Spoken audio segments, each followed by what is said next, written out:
start? Yeah. Okay, the last speaker today is Matthew Florence, and he will speak about rational equations for forms of modular space. This is part one. Thank you very much for invitation. It's my third time in Russia. First time was in St. Petersburg, not for mathematics. The second one was in Samara for mathematics, but maybe 8 years ago. So I'm very glad to be here and discover a new atmosphere. Thank you very much. So the topic of my talk is mainly joint work with Zinovy Reichstein.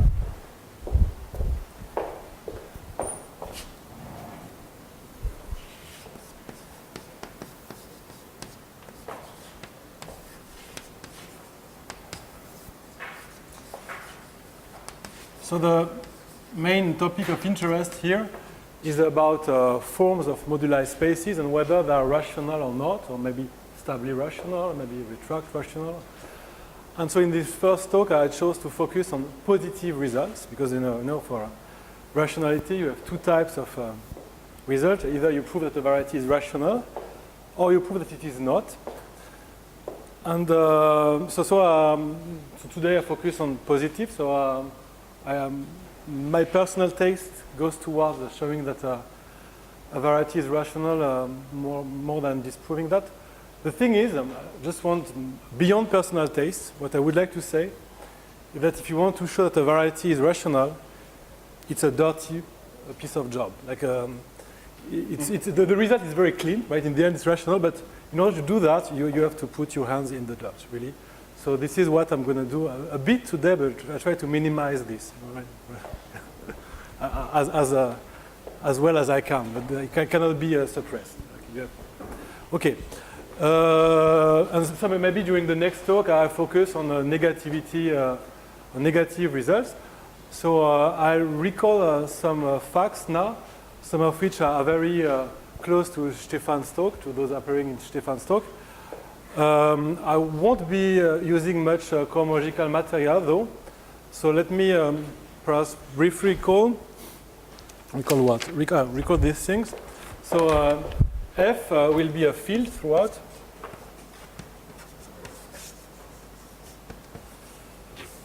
And can be any field, sometimes not of characteristic 2, but apart from that, I don't see any obvious restriction on the field. So the theorem we have in mind here, let's say, is we denote by M0n the moduli space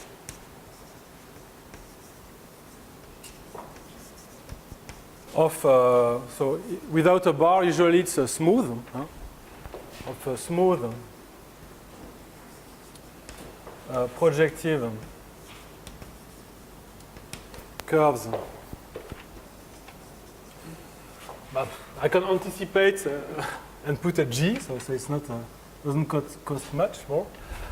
Smooth projective curves of genus G.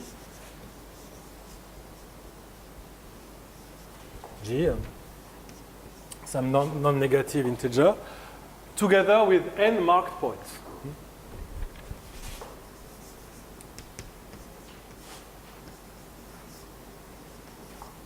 So these points, it's important to keep in mind that they are specified with an ordering. It's not like a set. It's a point 1, point 2, point n, right? So it's not.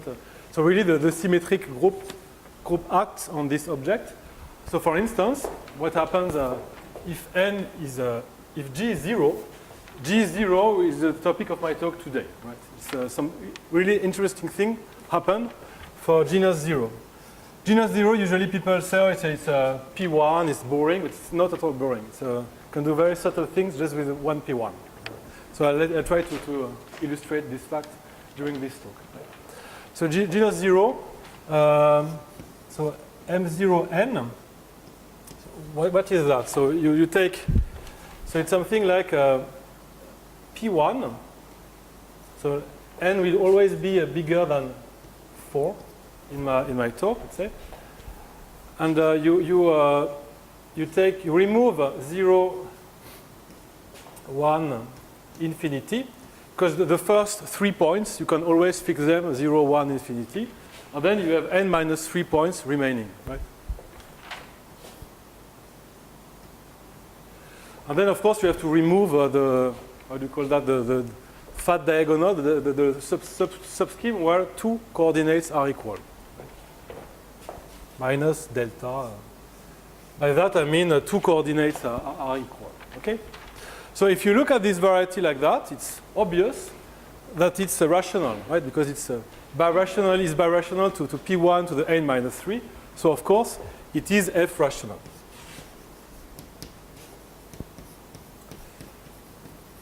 By definition, F rational means that it's birational to P1 to some power. So this is it's presented like that, right?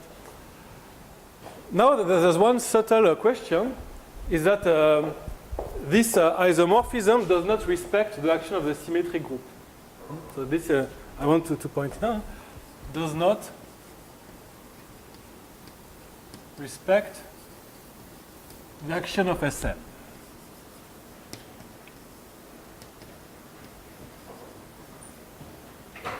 In fact, if you want to do something that respects the action of Sn, this is where you have to put your hands in the dirt. No, not too dirty here, but it's okay. We'll do it. So now,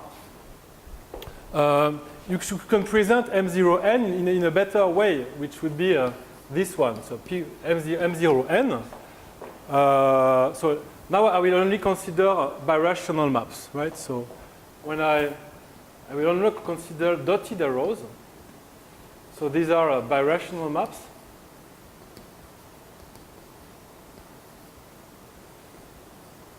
And if you want to make them into regular maps, often you have to remove 3 points from P1, remove the fat diagonal, and so on, so on.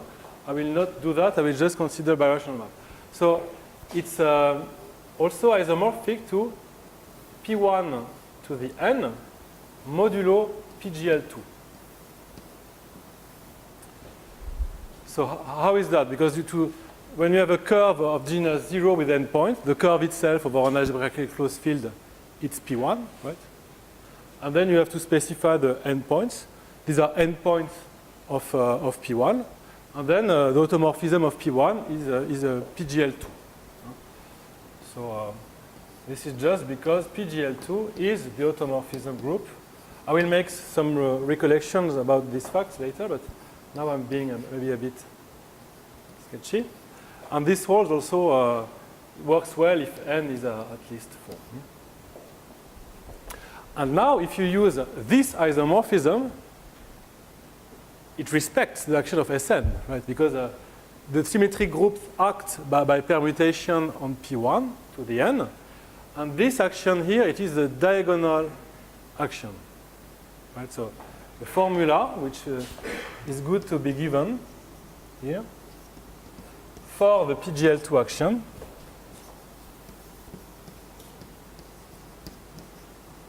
the formula is G times P1 or X1 Xn is the diagonal action.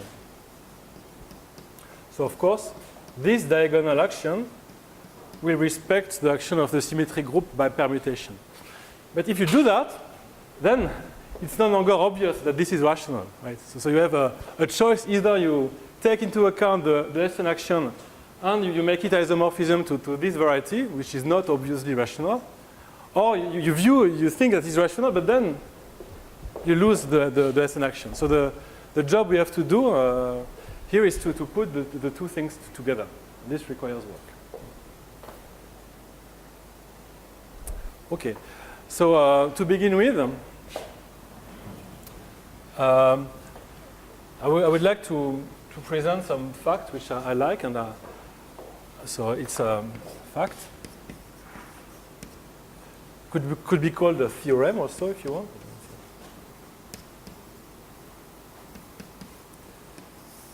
Is the following: if n is odd, so meaning also that n is bigger than 5 here,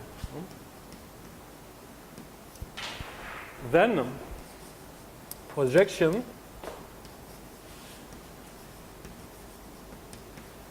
from P1 to the n modulo the quotient, which is M0n. Again, this is just a birational map because the quotient, the action is not free, so the quotient is defined just up to birational equivalence, but it's okay. And by the way, if you read GIT at the beginning, Malforce said that if you just want birational geometry, you don't need to read my book. It's not exactly put like this, but if you just want birational quotient, then basically when the action is generically free, which is the case here, everything goes fine. So I will not be considering problems like semi-stability, semi-stable point, because I'm just interested in birational results. So semi-stable things are interesting, but not for my problem here. Okay. The projection here, I didn't finish my sentence, sorry. It has an SN equivariant section.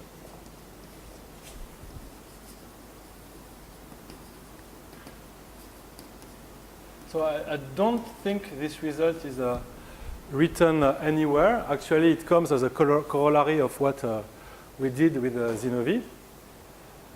So this means that you have a way. Let me rewrite this projection.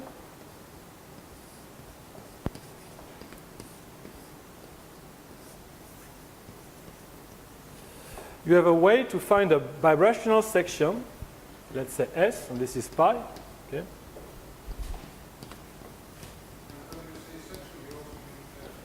Exactly, a rational section. Let me say it again.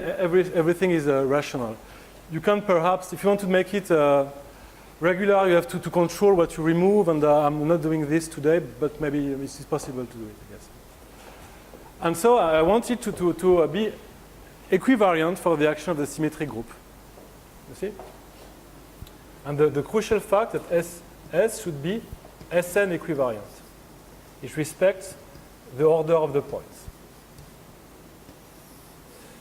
So this is not obvious because if you could use maybe another color. If you use green here to denote that this is isomorphic, in fact, to birational isomorphic to P1 to the n minus 3. This isomorphism depends on writing the first 2 points as 0, 1, infinity, and then there are n minus 3 points remaining, right? And then a section could just be, map, if I use this isomorphism, a section could map n minus 3 points to 0, 1, infinity, and the n minus 3 points. Of course, this does not respect the action of Sn, right? So the question is how do we create such an Sn equivalent section? And so I'm going to explain this now. This is my first thing, and then I'll stick to more academic consideration, like with definitions. Okay. The thing is, it really depends on the fact that n is odd. If n is even, it does not exist. Right? So I can add that. This is false if n is even. Okay? So here you see the difference between odd and even n. By the way, in classical invariance theory, there is a big difference. I guess about the semi-stability of the action of PGL2. The action will be semi-stable if n is odd and not if n is even. There is some fact related to n being odd and even for the PGL2 action on this thing, but it's not of the same nature. So now I will explain how to build one. And after that, I have some concrete question that write a section explicitly, because the formula I'm going to give is not explicit. There are some choices. And I will be very much interested in someone giving me a simple formula for such a section. So I don't know how to do that. I just know how to prove that there is one. I won't come out with a formula. Right. So proof.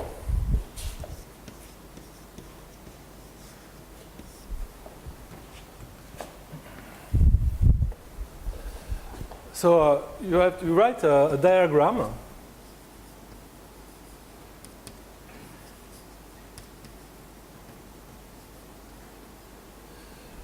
You take your projection pi from P1 to the n to the quotient, which by the way is M0n,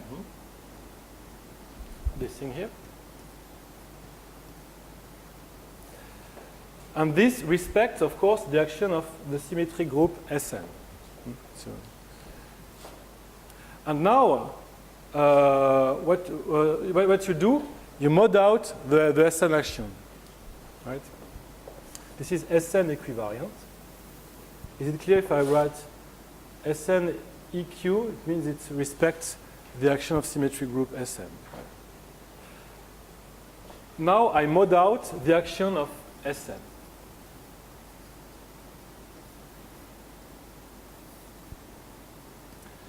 Here again, so this map is given, for instance, by the usual symmetric functions. Like this is just birationally just A1 to the n, and this quotient is just an affine space AN given by symmetric functions. Right? Everything is birational, so I can replace P1 by A1 or A1 minus a finite number of points. It's okay. And here I do the same. I mod out the Sn action.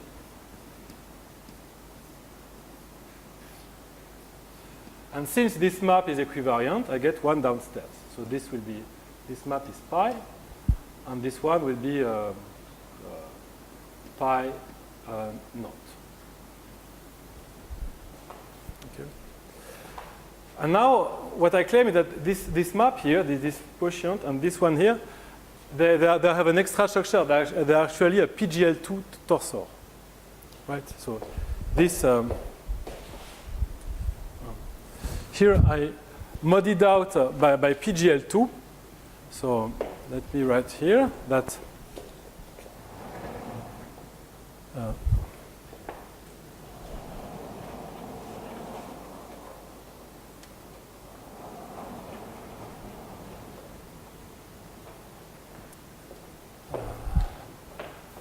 note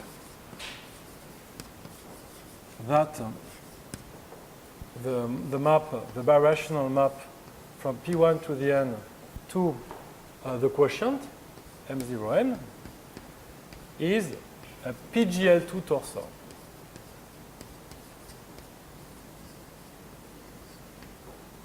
So I did not define what a torsor is. I will define it very soon.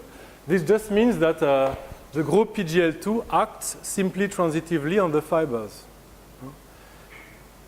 It's a general philosophy. It's more than a philosophy. It's a true fact. And if you mod out the action of a group on a variety, if the action is free, the quotient tends to be a torsor under the group. So it's not always the case because of some action. You have to shrink. But in this case, you can replace P1 to the n by some open subvariety, such that this quotient is really a PGL2 torsor. Right? So, and now you have to remember or admit for the time being, I will explain later, that PGL2 torsors corresponds to quaternion algebras. Corresponds to,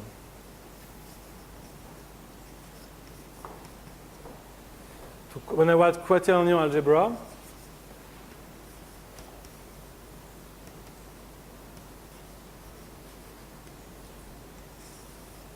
so a way or similarly to conic bundles.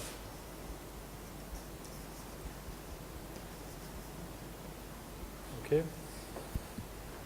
Quaternion algebra, you should write quaternion Azumaya algebras, but I'm sticking with quaternion algebra. Why is that? It's because PGL2, in fact, this is because PGL2 is the automorphism group of P1. and it's also the automorphism group of the split quaternion algebra M2. This is 2 by 2 matrices.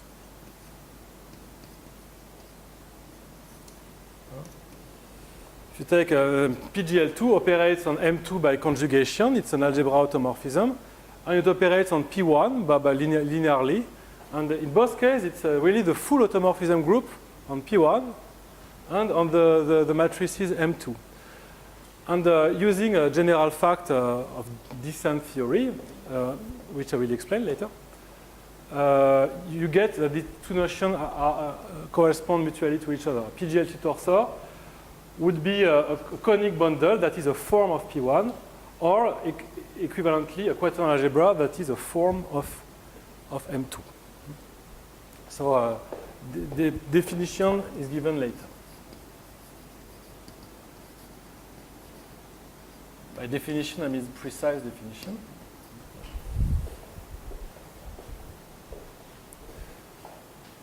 Okay, and now that there is one little thing that when you write this P1 modulo Sn, so this is just to be thought of as n unordered point on P1.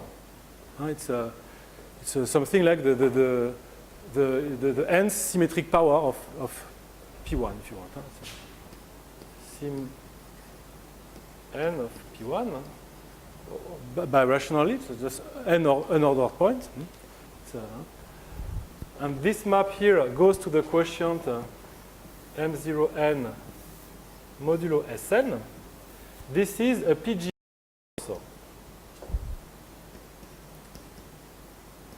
That is to say, it gives a conic bundle on this base here. And I want to show that this conic bundle on this quotient has a section.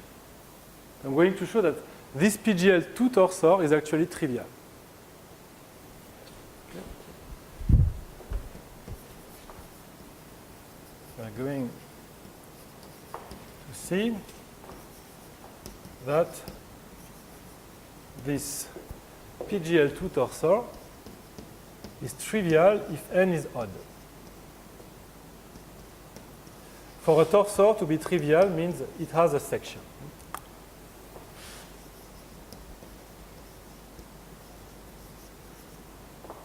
Okay, and for n even, it's not trivial actually. It's trivial if and only if n is odd. So, here is how it goes. Now, the thing is, there is no obvious way to build a section, right? There's no here. If you don't mod out here, there is one obvious way. It's send n minus 3 points to 0, 1, infinity. But here, there's no such an obvious way, right?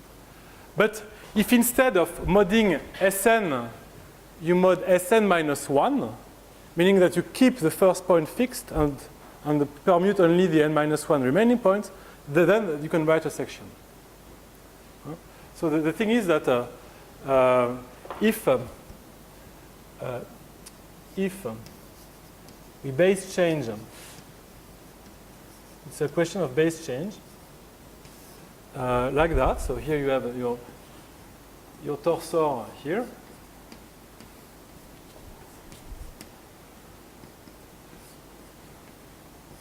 And here you base change to the quotient M0n modulo Sn minus 1. Okay. So here meaning that Sn minus 1 fixes the first point. Okay, so the subgroup permuting the point x2 up to xn. Right? And here actually you have a section. So maybe write that in green to exist.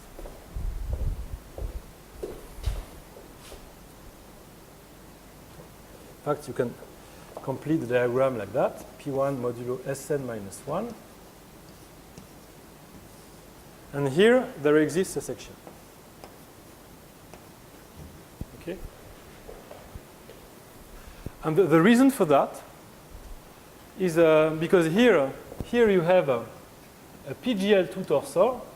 Here also it's a PGL2 torsor, but it comes since you fixed a point. This torsor, in fact, it reduces to a torsor under the Borel subgroup of PGL2. So the thing is that PGL2 it has a Borel subgroup, which is precisely the group of automorphism fixing one okay? Like that. Star, 0, star, star. This is a Borel subgroup. Right? And if you here you fix one point. So in fact this torsor comes from a torsor under this Borel subgroup. Right? And this Borel subgroup it's not much. It's just a GA semi-direct GM. Am I correct here? Yeah. Yes, fine. Now you have one GA and PGL2 and one GM. And torsors under this group are trivial. So, okay. So I will be precise after that. The thing is that over fields, GA torsors are trivial. This is Hilbert 90 for GA. Over fields, GM torsors are trivial. It's Hilbert 90 for GM. So that over fields, B torsors are trivial.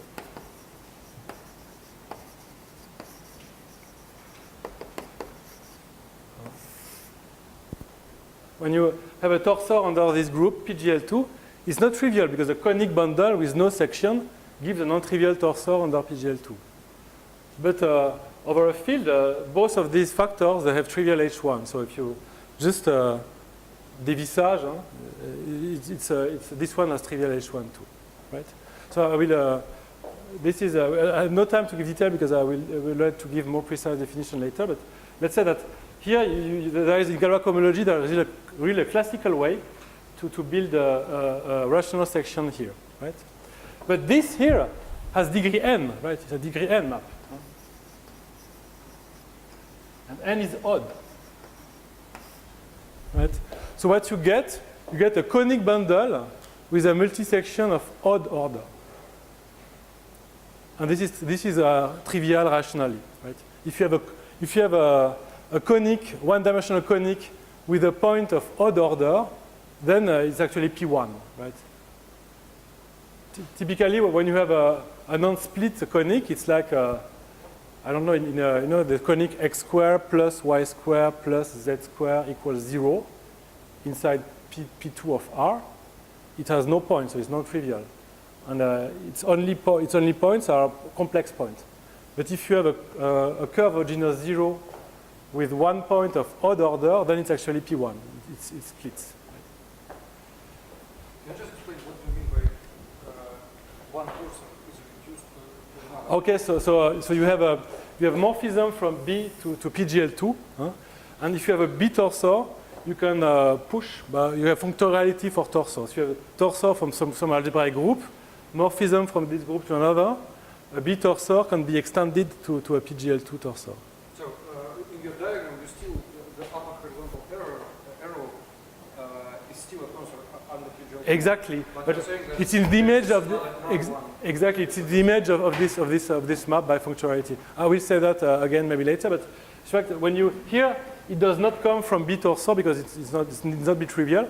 But if you extend here, it comes from B because it has an invariant point, which is the first element of P1, the first which is not permuted, gives actually gives a preimage of this torsor under this. I will. In topology, this kind of type of phenomenon is known as a Ehresmann criterion. If you have some subgroup, principal bundles come from this subgroup. If when you make the bundle modulo H, it has a section. This kind of. We? So is it correct to say that the conic bundle that Here, yes. Yes. Exactly. Exactly. Yes. This is it. I do the same example instead of translation. You can do it directly. I wanted to insist on this because it's group Galois cohomology. But here you can map, as he said, you can do it in one move if you wish. This is a bit more systematic, but his argument is more straightforward. Okay. Okay. This kind of is a dilution of the argument. This kind of diagram. Okay, and then because you have a conic bundle with a multi-section, you deduce that the original conic bundle, this conic bundle, let me denote it by what was that, pi bar, right? Pi bar, pi naught, I think pi naught, right? Pi naught splits, and we are done. Okay, so. This is kind of fancy Galois cohomology argument, which in fact boils down to finding. So I didn't finish. Sorry. Once you have a section of the PGL2 torsor downstairs, you remember your diagram here, and if you have a section downstairs here. S naught, you can pull it back to a section upstairs, just because this is Cartesian diagram. You know? So why is it Cartesian? It's because these are torsors. So in fact, if you have a morphism between torsors, it's an isomorphism. So this forces the diagram to be a pullback diagram. So it's a pullback diagram.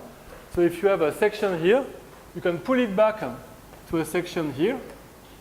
And an arbitrary section here gives an SN equivariant section. So meaning that to give an SN equivalent section here is exactly the same as to give a simple section downstairs. In fact, this is a descent argument also. By pulling back sections, you convert section downstairs to equivariant sections upstairs. Okay? And then we are done, except that the S naught that I constructed is not explicit. Right? I use the fact that a conic bundle with a multi-section of odd order is birationally split. But if you want to translate this with concrete equations, it's good luck. I don't see. I could, but it will be artificial, so I don't want to do that. On the other hand, I will very much be interested in seeing a simple formula for an SN equivalent section. I don't have any simple formula. I have some ideas, but it's too complicated. And this is very concrete. It means, what does it mean? It means find a subvariety of P1 to the n, which projects birationally to the quotient, and which is Sn invariant. See what I mean? So find a subvariety of this variety, which is Sn equivariant and projects birationally onto the quotient. And I guess it should be feasible in a really concrete fashion. I don't know. Okay. So this was my introduction. So now what I'm going to do is maybe give some precise definition and explain how these techniques apply to study forms of M0n. Okay.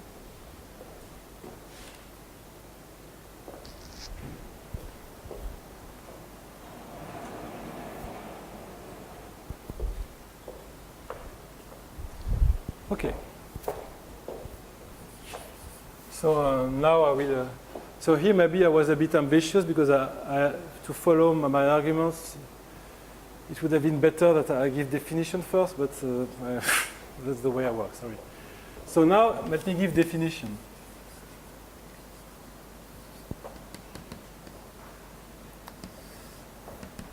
So first of all, a linear algebraic group, which is a basic object of interest here,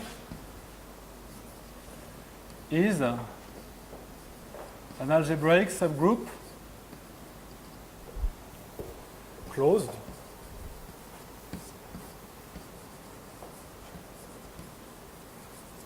of some GLN for some n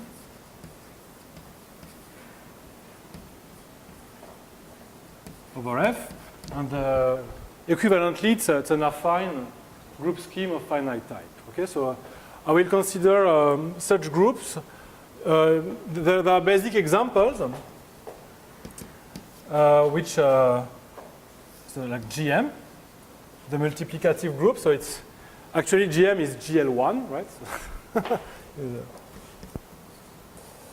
And then you have GA. GA can be seen inside GL2 as the subgroup like that. Then you have orthogonal groups and so on. And you also have Veil scalar restriction. Veil scalar restriction, I will say a word now. So it's Veil scalar restriction. It's a tool that I often use. It's very convenient.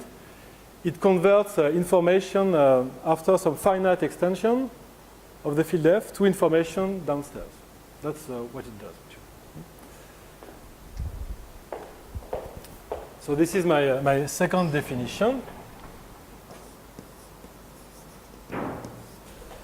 Let X over F be a variety. Too fast.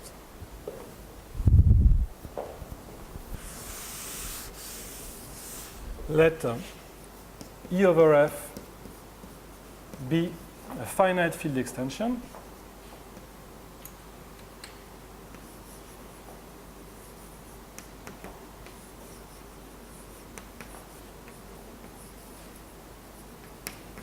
And let X be an F variety.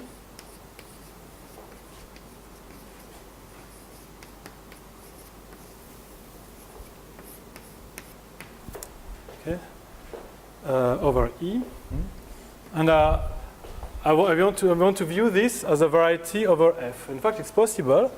If you take a finite extension, let's say of degree n,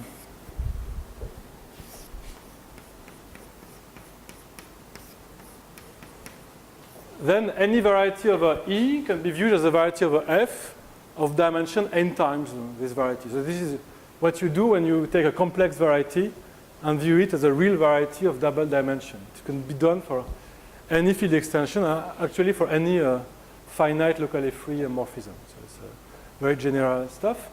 The extension doesn't need to be separable. It's just so then there exists a Veil scalar restriction denoted by R E over F of X. Some people denote it by pi like a norm, I guess.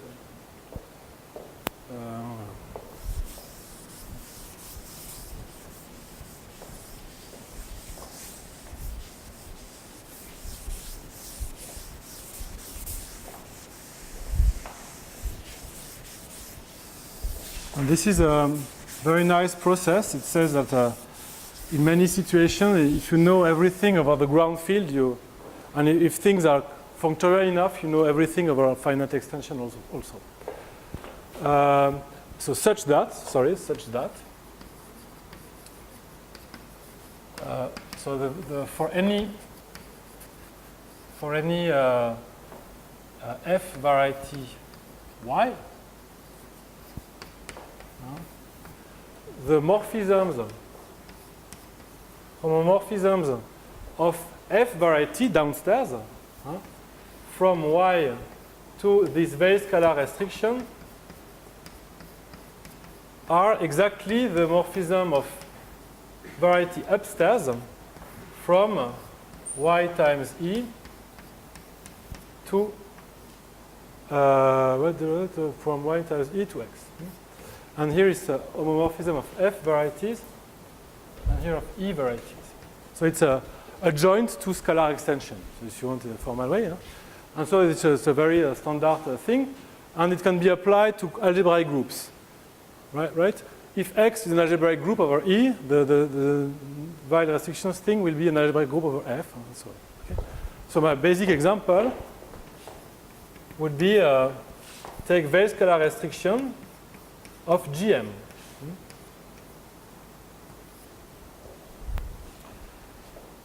So this is something, Hodge theory, people do that always for C over R, like with Deligne torus or stuff like that. You can do it for any finite field extension, even inseparable.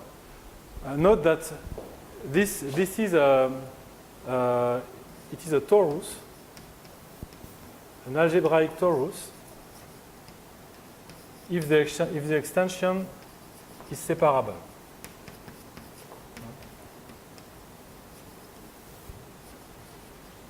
Right? Okay. So this is a first definition. Then I will need another definition, which is a G torsor. So let G over F be a linear algebraic groups. Of course, one can define torsors for any group, any algebraic group, but I won't need the elliptic curves or stuff like this in this talk. I guess I don't need at all. Linear algebraic group.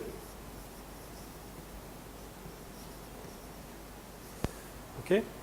A G torsor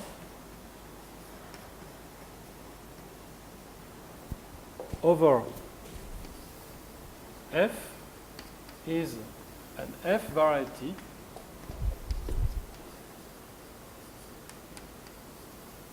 equipped with a simply transitive action of group G.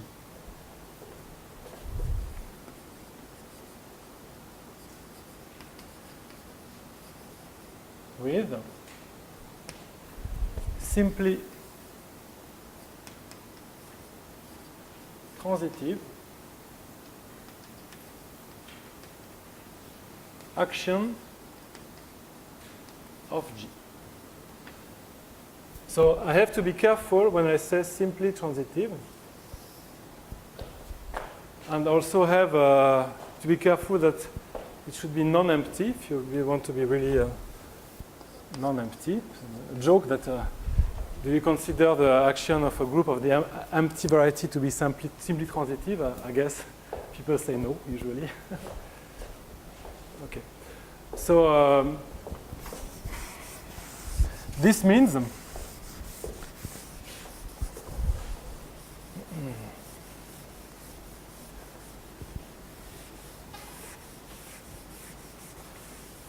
simply transitive can be rephrased in a mathematical way by a formula. Yeah. So simply transitive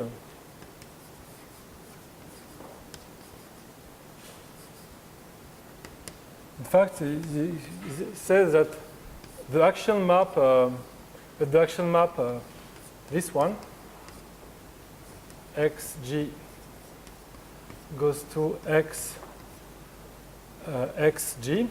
Usually action of G is written right. That's a convention for torsors. You can put, okay. This is an isomorphism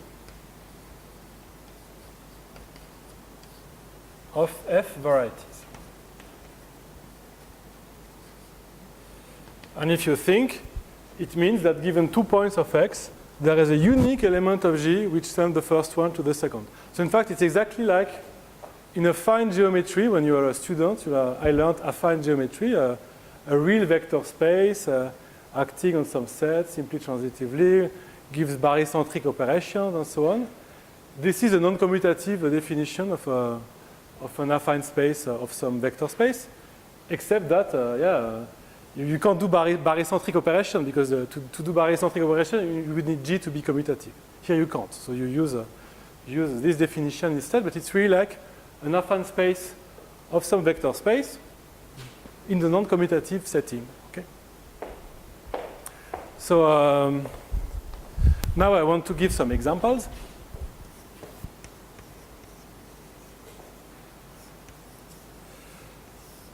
And I'm wanting to insist that these notions looks very, very abstract, but in practice, many things are torsors. And torsors are everywhere. It's the most ubiquitous mathematical object ever. Torsors, everything is a torsor. So, basic example could be if G is finite, meaning it's just a finite group. So I write constant because a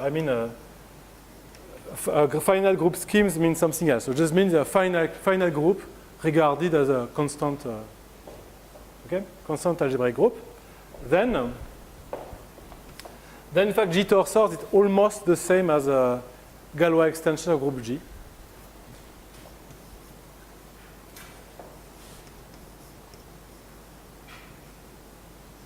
So in fact, it's the same as G étale G algebras over F. So this is exactly the same as a Galois extension of group G if they are connected in the connected case. Okay? In general, an arbitrary étale G algebra breaks into a product of Galois extension for some subgroup. They're all the same. So they're induced. In general, it's induced from a Galois extension of a subgroup of G. Okay. And so, in particular, and this is what we will be interested in. If the group G is Sn, then we get that Sn torsors are in fact just étale algebras of degree n.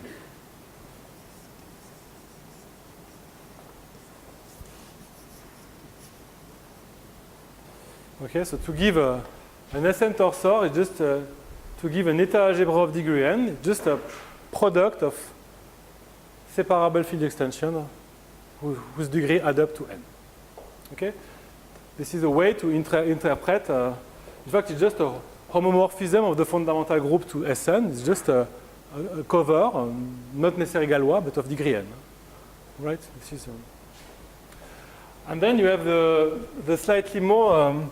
Okay, so I cannot avoid mentioning Hilbert's theorem 90 here. So you know, when you do algebraic geometry, you use Hilbert theorem 90 every day, like thousands of times, without noticing it, because it's just as the base of étale cohomology and everything. You have a Grothendieck Hilbert 90 that says that a line bundle, which is étale locally trivial, is a Zariski locally trivial, and this is used always. It's a bit like a Poincaré lemma in topology. It creates, it shows that some cocycles are trivial, and it's, in fact, it's used in the background by almost all cohomology theories. So I will now state it. So another important example is for all n bigger than 1, GLN torsors over F, and in fact over any local scheme, are trivial. And this is H1 F GLN is trivial. Meaning that if you have a variety over some field with a simply transitive action of GLN, then you have a rational point inside it. So it's the most universal, general way actually of finding a rational point. Like that, it's not usable, right? It's too. You have to convert this into some more advanced setting, but it's really an incredibly efficient way of producing rational points. So if you can equip a variety with a simply transitive action of GLN, you will get a rational point for free on it. Right?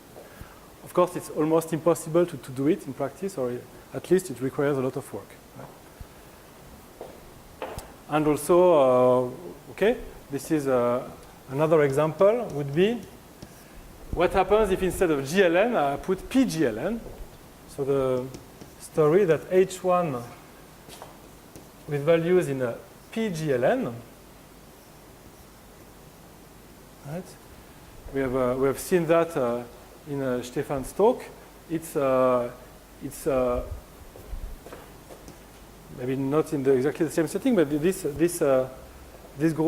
set here, it's really a very important object. It classifies central simple algebras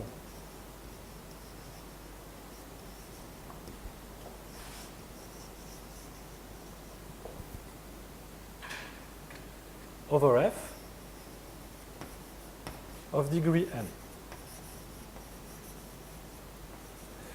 So these are A over F, non-commutative algebra, such that when you tensor it with algebraic closure, you obtain a matrix algebra. Okay? So the case of quaternion is the case n equal 2, but then you have a case of arbitrary n. In this work, we'll be seeing the n equal 2 case, but then we have results also for larger n, actually. Maybe try to speak about that. Okay? And finally, the last tool I will be needing, let me check, is about twisting. So, tordre in French is twist, and the torsor could be a twister. It should be the name in English, actually, because torsor comes from French. So, torsors are here to twist.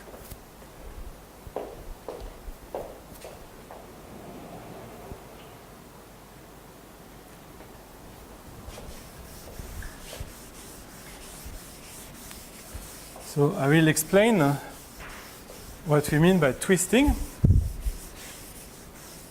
Many things go into the framework of twisting.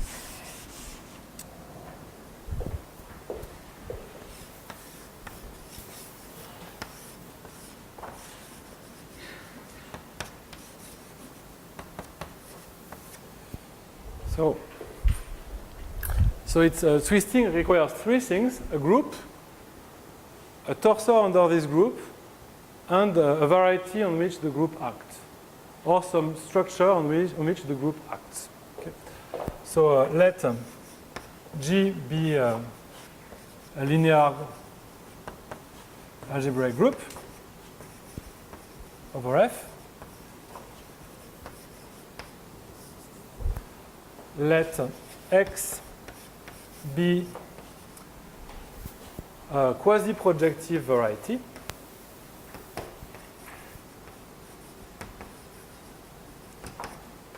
When you twist, you always need assumptions like quasi-projectivity, just because it involves some descent statement.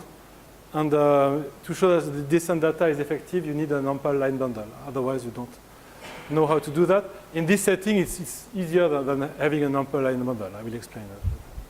But for this type of statement, you always need a quasi-projectivity-like assumption. And let P be a G-torsor.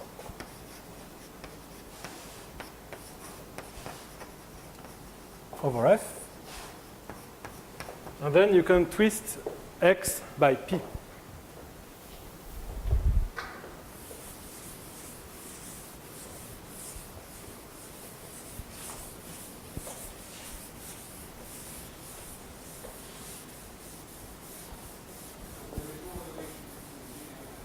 No, this is the point, actually.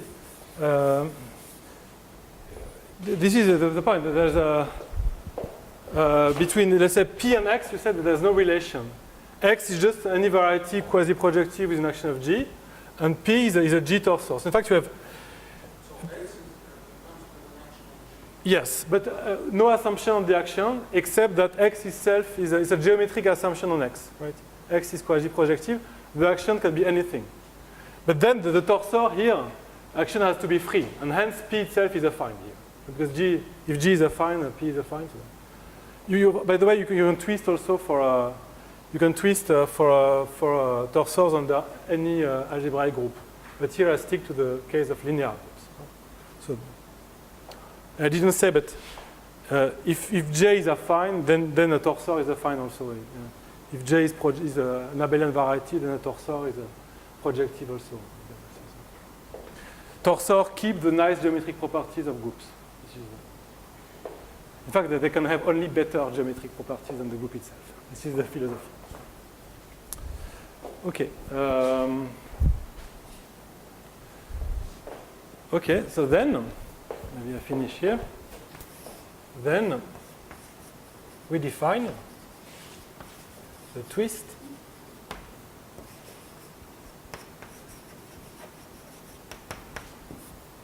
So X times P, and here G. It is simply product and then mod out G. Like it's like a smash product. Right? So what does that mean? You mod out the action which is diagonal. So so in fact here, what did I say? Okay, so I have a left-right mistake, very standard. So up.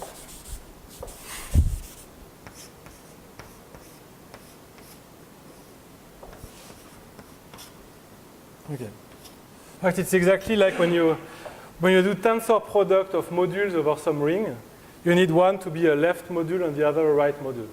This is exactly like tensor product, but instead of over a ring, it's over a group. It's the same as a tensor product, actually. So it's a good formal property. So what you want to do is the action would be P x j. It's P j minus 1x. So here G acts on the right on x, on the left on P, and so you mod out the action like that. So in fact you make Pjx equal to Pjx. Right? This is what you do, like in the tensor product. Okay, and this turns out to be representable by some honest F variety. Okay. Fact from descent theory, it is representable.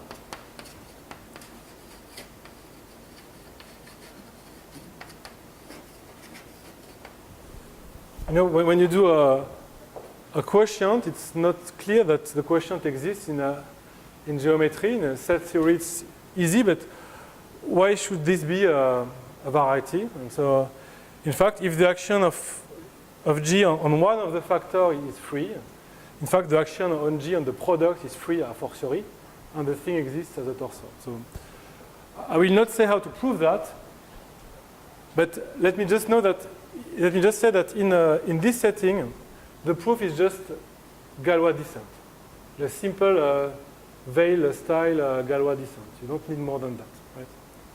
If you want a more evolved setting, you use faithfully flat descent. Here is just Galois descent. And it's enough for what we need here. Okay? Good. So I think I'm ready to say things. Wait. Okay.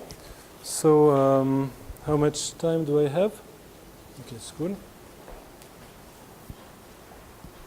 Okay. So now I want to state the theorem that I want to prove, the theorem.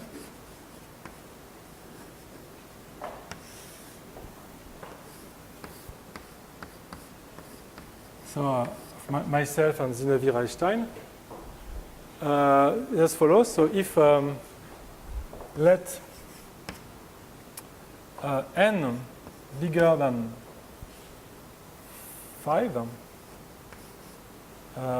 be an integer. Oh, I forgot to define what a form is. Sorry, so I will just one more definition before the theorem. what is a form?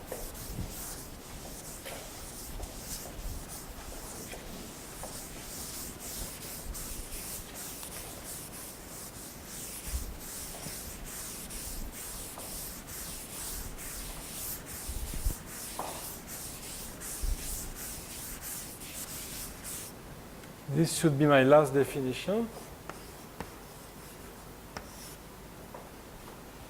Let X be an F variety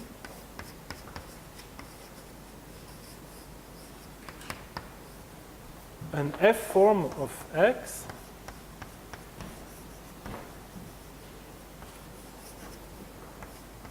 is another variety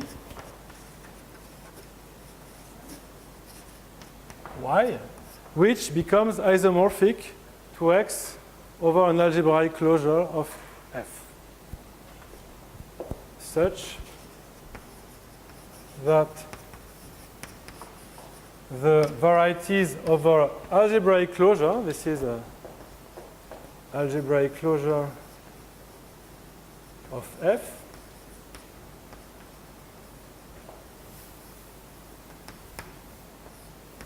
X bar and Y bar are isomorphic.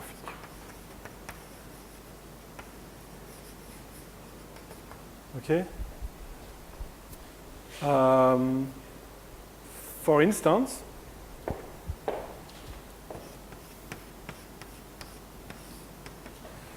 there's a very simple thing, which is an F curve of genus 0, which is smooth and proper, is an F form of P1.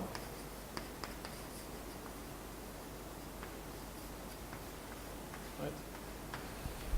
Any curve of genus 0, if it has an F rational point, in fact, it's isomorphic to P1, but it might not have an F rational point.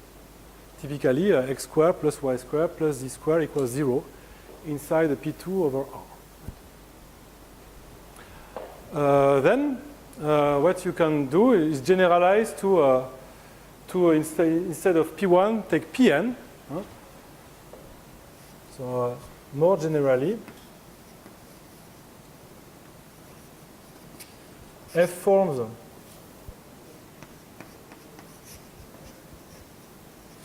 of Pn for any n are what we call Sevry-Bauer varieties.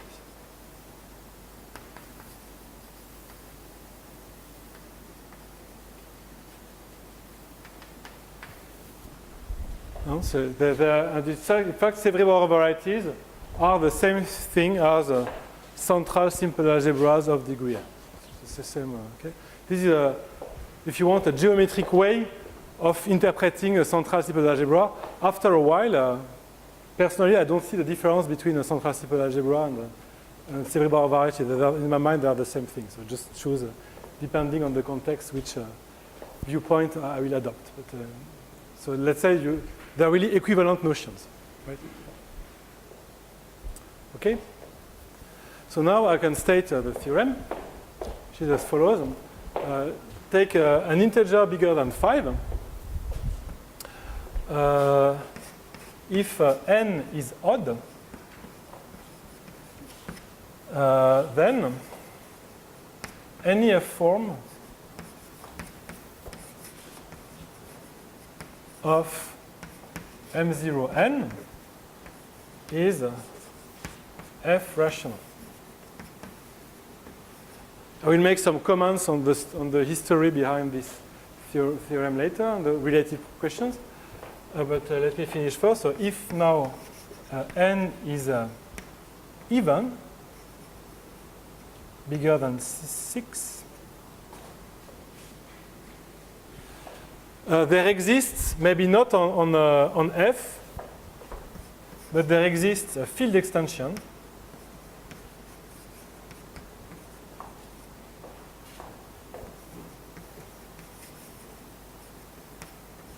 E over F, and it can be infinite.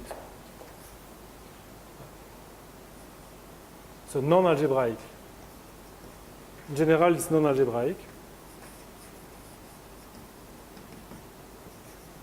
I say possibly because, in fact, this negative result for n even, it really depends on the field F. If the field F is algebraically closed, then all forms are trivial. So, of course, the theorem has no interest. So the less algebraically closed the field F, the more interesting the theorem is.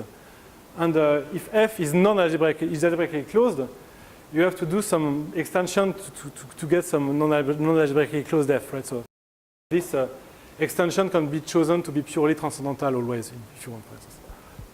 In fact, example, E is F adjoint XY.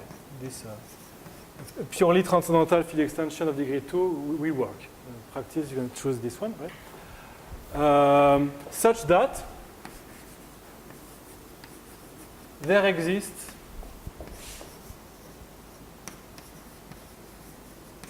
an F form, an E form, sorry, of N0N, which is not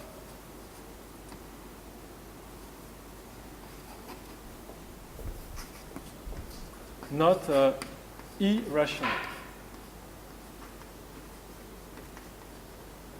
Okay? So you have the same type of alternative as in my introduction, that for n odd, things tend to behave nicely, like in the split case. But for n even, you have this quaternionic phenomenon, which creates forms which are not rational. Right? It's really a quaternionic stuff here. Okay?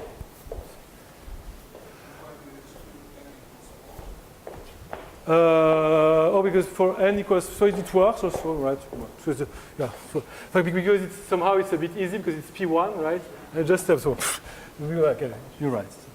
N equals 4 is the easy case for. Because it's a point. Okay. You're right. Good. How about characteristics? Yes. So I think for the negative here, F is arbitrary.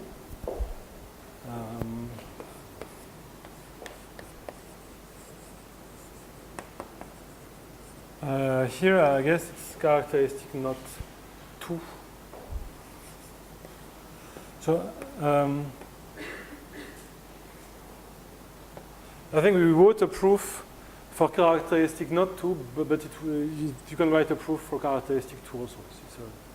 But in our paper, the proof uses mu2 equals z mod 2, right? So in characteristic 2, you have to do something else, but for sure the theorem holds also in characteristic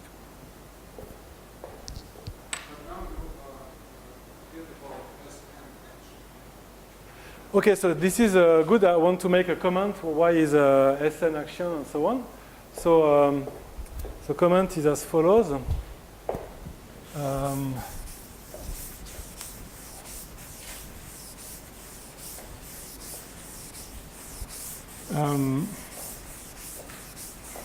First of all, I would like to say something which is pretty much hidden if the theorem is stated like that. Is the remark. So if n is 5, F forms of M0n are actually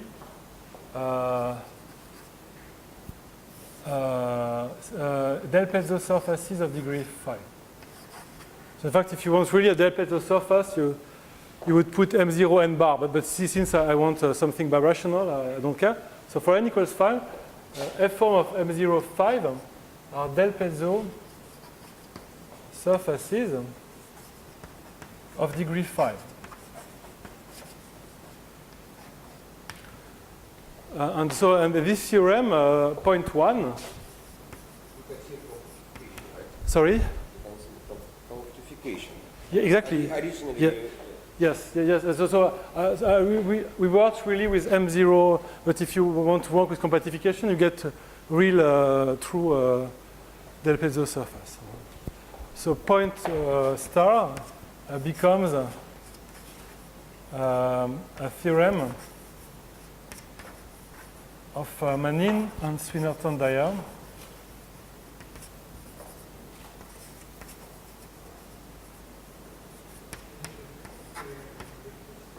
Sorry? Yeah, so I think the story is that he stated it but with no proof or with a wrong proof. So, but so okay. Let's say So just focus on liquids. Enriquez. Statement is due to I don't know the story. What I heard people say that statement is due to Enriquez and full proof to these two people. This is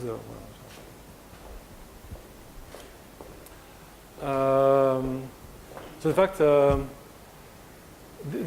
this Del Pezzo surface, so the RFA would be a P2 blow up 4 points, like in general position, and then you can really write down the formula for some action of S5 on this P2 blow 4 points and the twist, and you get a concrete. You can translate it in a concrete fashion if you want. So what I would like to say also is that where has gone the SN action? So because here there's no SN action, so there's another theorem. So for that I need some help to remember everything. So other remark. So if n is at least 5, okay, automorphism of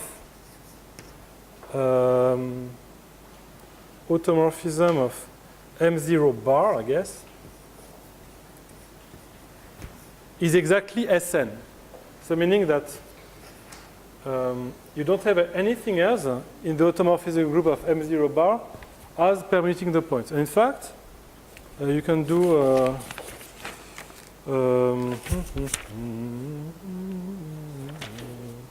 you can do better because it's 2G plus you can put a G here if you want, and then you have to do a 2G. What is the thing you want the automorphism of the objects to be trivial, and the assumption is 2G plus n bigger than 5. Okay. Okay. So for curves of genus G, if you have enough points compared to genus, meaning that in fact you want the automorphism group of an object to be trivial. This is the usual thing that moduli space behave well. Then you have just Sn, and this is a theorem. This theorem.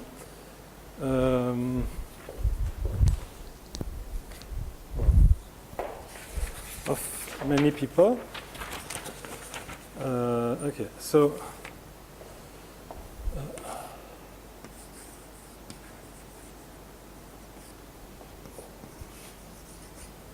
Bruno, Mela, Fantecchi, Massarent.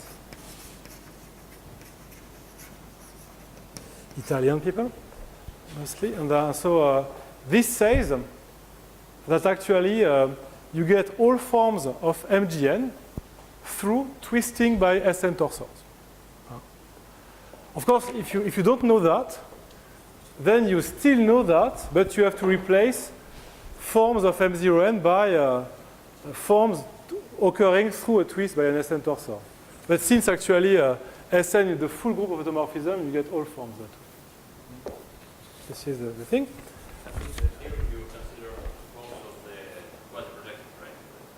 Yes, so this is exactly. So it's the coarse moduli space.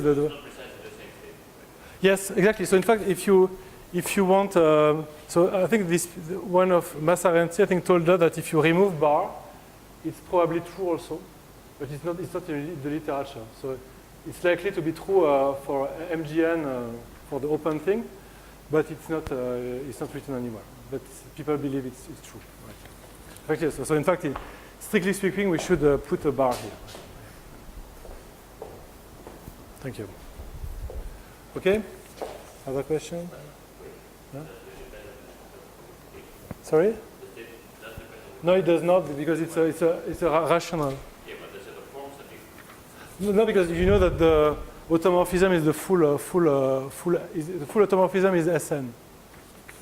You have no other automorphism. Oh no, this is the usual. This is the stable curves.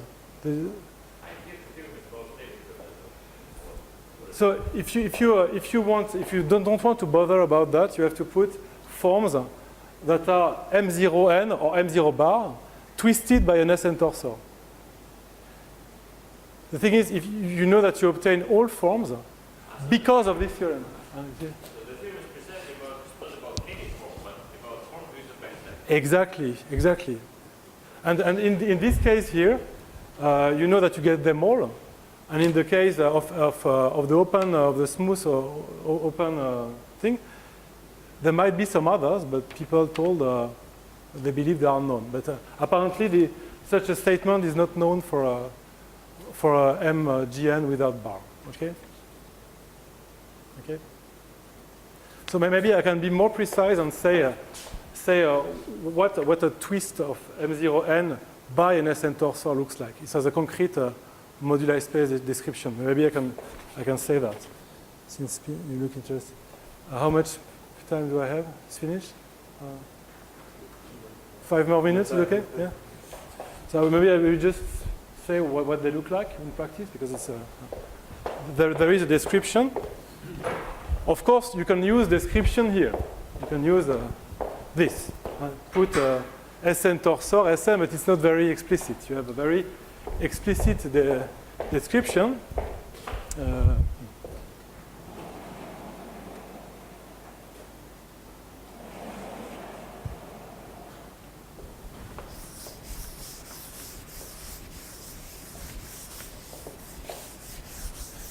And actually, I like this description because it's really, let's say, very geometric. So it kind of usually speaks to people who like geometry.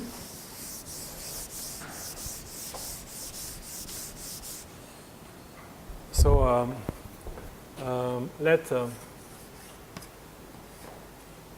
E over F be, let's say, a finite separable field extension.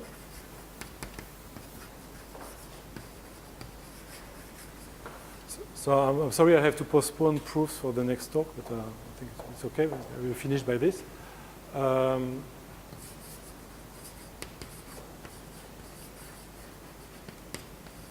Okay, of degree n.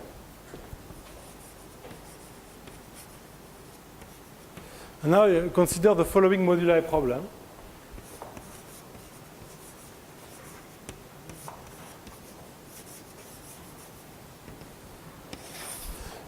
So coarse moduli.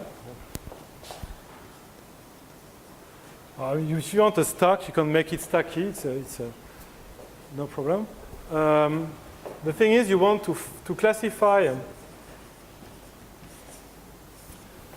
So stable to get MGN bar. Projective curves of genus G. But you don't want a marked point. You don't want n marked point. You want a point over E. So let's say a stable position C together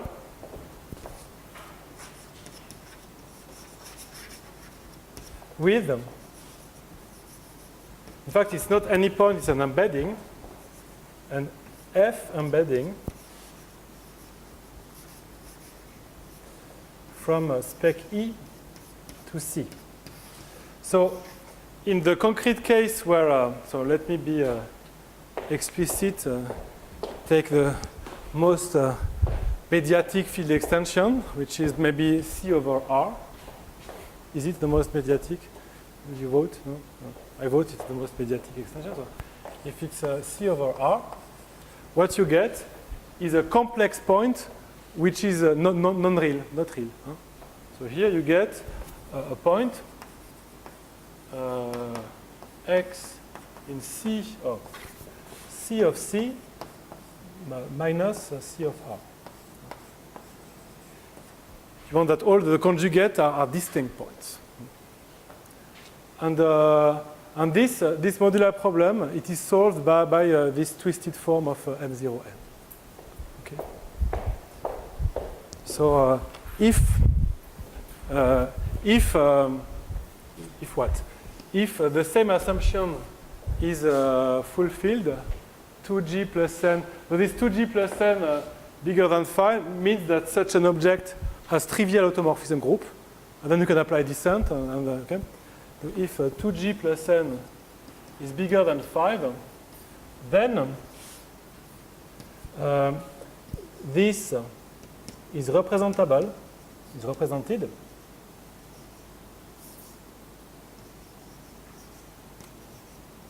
by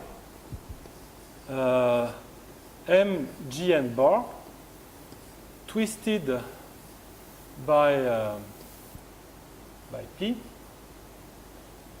where p is the SN torsor corresponding to E. This is the geometric description.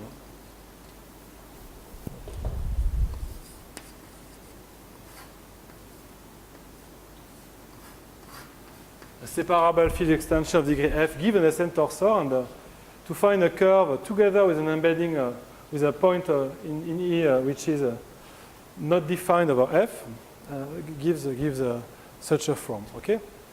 So I have to say maybe that if the field, maybe I can finish by saying that if the field is R, counterexample do not exist actually. You have to put fields bigger than R, because the thing is, to make the proof work for the negative part here, it uses that the field E has a bicyclic extension. If all extensions are cyclic, you can't make example happen over E. Typically, you have to use a Z mod 2 times Z mod 2 Galois extension of E and do stuff. This is to build a counterexample. So such negative example will not exist over R. Okay, and so perhaps I will stop here and give proofs in the next talk.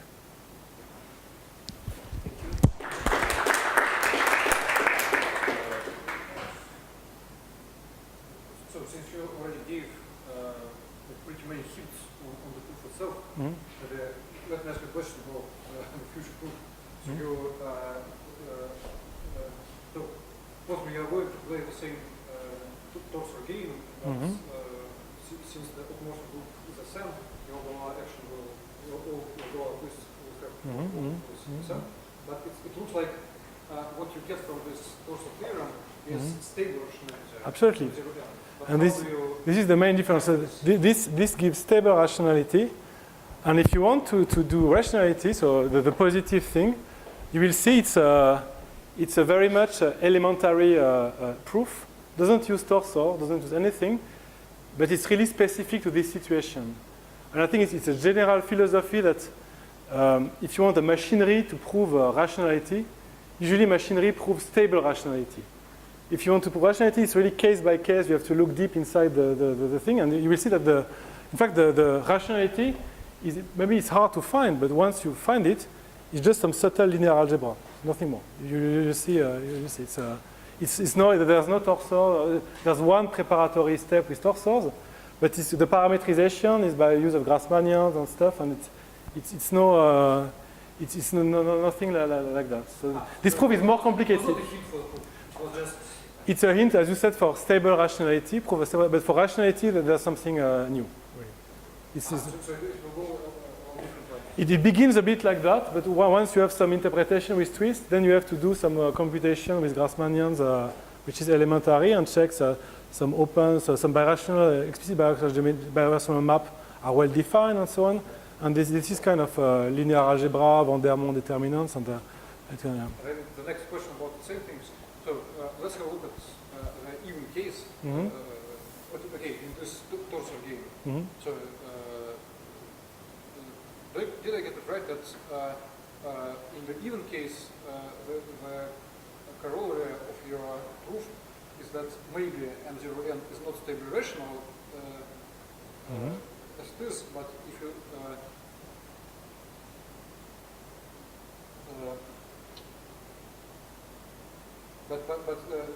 well, you want to make some conic bundle locally trivial. Mhm. So it will have a bisection just for free, and so if you take The thing is just that a small base change, it becomes the thing is that every conic bundle has a section of degree 2. Yeah. So this is in fact what you get is that it still has a section, but this will be even, and any conic bundle has a section, a multi-section of degree 2 birationally. So this is nothing useful actually. And does it tell you if you translate this into this knowledge into the BGL2 torsors that your M0n is like too unirational or something like this? Oh yes, but yes. It was unirational from the beginning. It's always unirational, yeah. I didn't say that, but it's good to mention that all these things are always unirational. Because by definition, they are presented as quotient of some rational variety by some group. So this is always unirational, always. In fact, it's, what we prove is that it's not retract rational, so we have, which is a stronger statement, actually. And the proof of the negative part does not use this torsor game. It's something else. It uses more like homological invariance or more a bit like Stefan does, but in a more standard setting, Faddeev, exact sequence, and so on. Yeah. Sorry, how do you get a irrationality for the epsilons? Ah, yeah, because so in fact, you know that M0n is a quotient of p to the n, right? And in fact, this is Sn equivariant. So now if you twist by your Sn torsor, what you get here, instead of p1 to the n, is something like a Veil scalar restriction for some étal algebra of degree n of p1. In fact, you twist your thing by a torsor under Sn, right? And here the twisted guy is a guy like that. And if you take a rational variety upstairs and Veil scalar restriction it's rational downstairs. So this is your parametrization. Right? Maybe one more question about the cover. Yes? Okay, on this side it doesn't give any information, but will it do something like, suppose that n is even, and you are in this Gola setup, is it true that even if the form of this modular space is not rational, then you can take a quadratic extension of the field so that it becomes rational? Yeah, this is true, yeah. But the thing is, quadratic, no, okay, I guess no.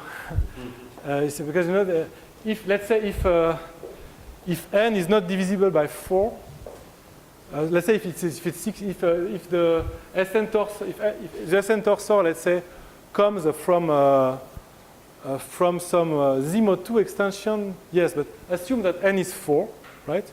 And that your extension of degree 4 is a Galois extension of group Z-mod. If n is 4, then I think it's pretty fine.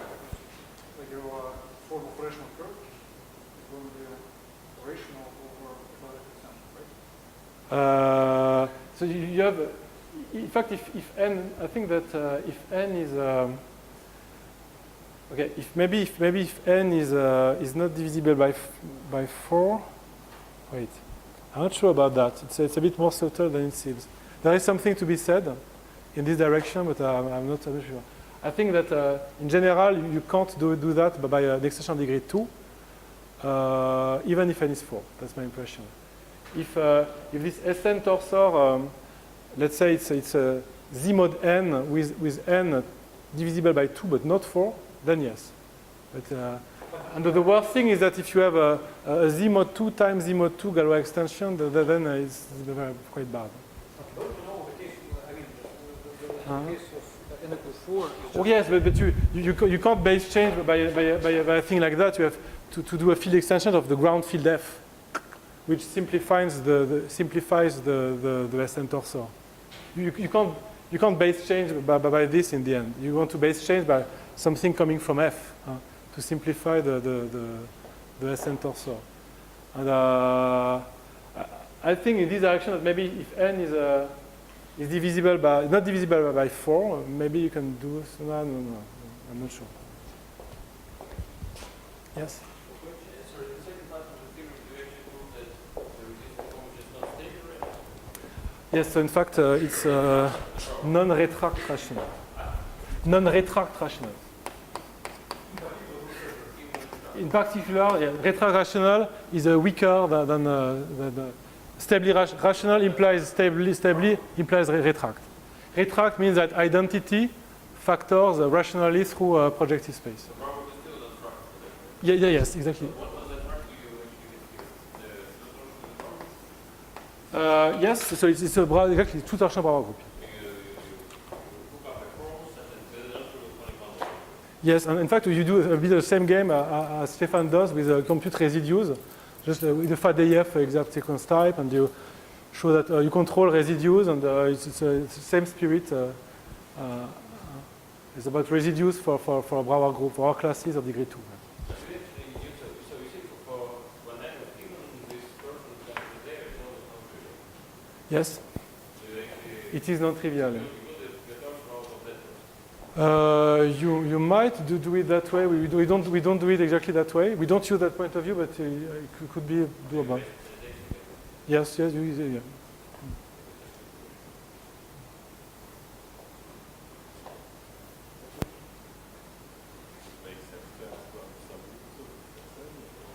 It does, yeah, it does.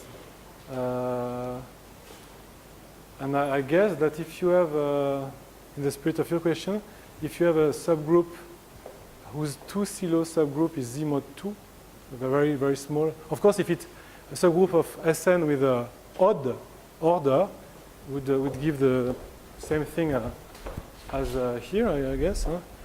And at least if you subgroup of 2 silo subgroup is Z mod 2, then I guess everything is rational.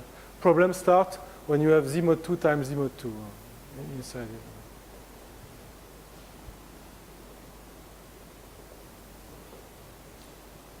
Thank you.